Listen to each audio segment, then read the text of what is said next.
Good morning दोस्तों।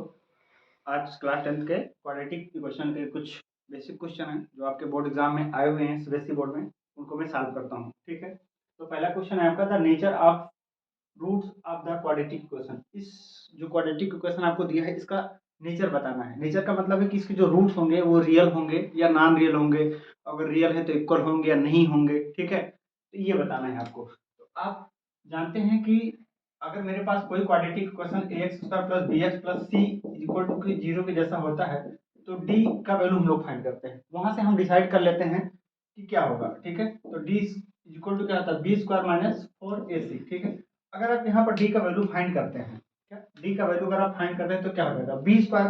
B square का मतलब क्या है माइनस सिक्स का स्क्वायर, माइनस सिक्स का स्क्वायर माइनस फोर इंटू ए का वैल्यू है नाइन और सी का वैल्यू है आपका माइनस टू। ठीक है, तो ये कितना हो जाएगा 36 माइनस माइनस मल्टीप्लाई में है तो प्लस हो जाएगा, फोर टू जा एट, एट नाइन जा 72, दोनों को अगर आप ऐड करोगे ठीक है तो 108 आ जाएगा। तो डी का वैल्यू क्या है जीरो से बड़ा है, और डी का वैल्यू जब जीरो से आपका बड़ा होगा तो क्या होगा two real roots and unequal. क्या हो जाएगा अगर रूट्स का बिहेवियर देखें तो two real and unequal, two real and unequal roots हो जाएंगे। ठीक है, यही आपका बिहेवियर बताना था। एक नंबर में क्वेश्चन आता है। ठीक है, अगर डी का वैल्यू इक्वल टू जीरो होता तो हम लोग कहते कि two real and equal roots, अगर डी का वैल्यू लेस देन जीरो होता तो हम लोग बोलते टू नॉन रियल रूट्स। ठीक है, खैर अब एक और नेक्स्ट क्वेश्चन है जिसको हम सॉल्व करते हैं।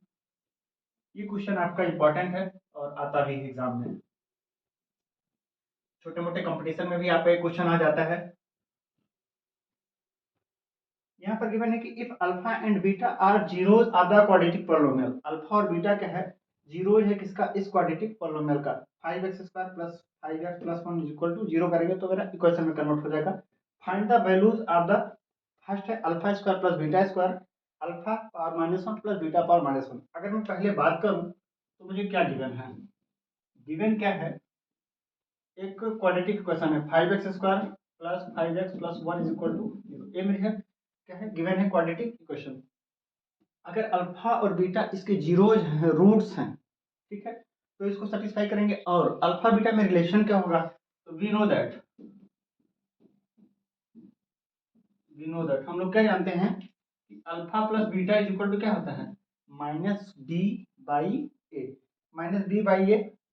ठीक है, अल्फा और बीटा का वैल्यू क्या हो जाएगा हमारा माइनस बी बाई ए। हाँ मैं लिख लेता हूँ alpha plus beta is equal to minus b by a. ठीक है, माइनस बी मतलब माइनस फाइव, ये कितना हो जाएगा फाइव बाई कितना हो जाएगा फाइव, ये कैंसिल होकर के कितना हो जाएगा माइनस वन हो जाएगा। और अल्फा इंटू बीटा कितना हो जाएगा सी बाई ए, सी का मतलब कितना है वन और फाइव कितना है ए का वैल्यू। ठीक है, सी बाई ए हो जाएगा।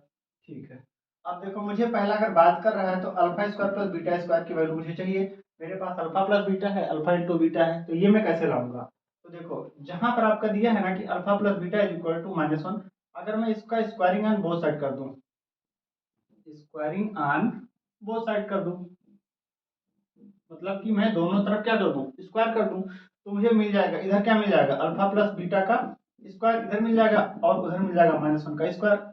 अब ए प्लस बी का स्क्वायर का अगर आप एक्सपेंड करोगे तो क्या मिल जाएगा alpha square plus beta square plus two into alpha into beta is equal to minus one का स्क्वायर करोगे तो वन हो जाएगा। ठीक है, अब देखो alpha square plus beta square की मुझे वैल्यू चाहिए तो इसको एक साइड में रहने दो, इस टू अल्फा बीटा को उधर लेकर के जाओगे तो क्या हो जाएगा one minus to alpha into beta. ठीक है, one minus to alpha into beta. ठीक है, अब वन माइनस टू अल्फा और बीटा की जो वैल्यू आई है कितनी है वन बाई फाइव, कितनी आई है वन बाई फाइव, इसको रख दो। अब देखो कितना हो जाएगा अगर मैं यहाँ पर वैल्यू निकालूं तो इसको अगर मैं इसका वैल्यू फाइंड करना चाहूँ तो मुझे कितना मिल जाएगा। देखो यहाँ पर one minus two by five हो जाएगा, कितना हो जाएगा टू बाई फाइव, तो alpha square plus beta square equal to कितना मिल जाएगा मुझे one minus two by five. इसको आप सॉल्व करोगे तो एलसीएम लेना पड़ेगा, तो फाइव माइनस टू, ठीक है, five minus two by five कितना हो जाएगा थ्री बाई फाइव, ये कितना हो जाएगा थ्री बाई फाइव। ठीक है, अब नेक्स्ट अभी मुझे एक और फाइंड करना है, सेकंड जो है कि alpha inverse plus beta inverse. इसके लिए मुझे क्या चाहिए, आप डायरेक्ट अल्फा और बीटा की वैल्यू निकाले नहीं हो, सिर्फ आपने अल्फा प्लस बीटा फाइंड किया है, अल्फा इंटू बीटा फाइंड किया है, alpha square plus beta square अब आपको मिल गया है। यहाँ पर अगर मैं इसको देखूं तो यही तो लिखा है ना, 1/अल्फा प्लस 1/बीटा। अगर आपके पास अलग अलग वैल्यूज होंगी अल्फा और बीटा की तो आप इसको इजीली फाइंड कर पाओगे, अदरवाइज इसमें क्या करना पड़ेगा, पहले इसको सिंप्लीफाई कर लो। सिंप्लीफाई करने मतलब है कि आप इसको सॉल्व करोगे तो अल्फा प्लस बीटा आ जाएगा, अल्फा प्लस बीटा जिसको मैं अल्फा प्लस बीटा लिख सकता हूँ अपान में alpha into beta. Alpha plus beta की वैल्यू आपके पास थी कितनी, -1, और अल्फा इंटू बीटा की वैल्यू कितनी थी, 1/5। तो इस बात को आप लोग कैसे लिख सकते हो, -1 इंटू 1/5 को इसका रेसिप्रोकल करोगे तो 5/1 हो जाएगा, ठीक है। तो ये कितना आ जाएगा, -5। आपको दोनों वैल्यू निकल गया, कौन कौन, alpha square plus beta square का वैल्यू 3/5 और अल्फा के पावर -1 प्लस बीटा के पावर -1 का वैल्यू -5 आ गया। यही आपसे पूछा था, ठीक है। इस क्वेश्चन में इतना ही।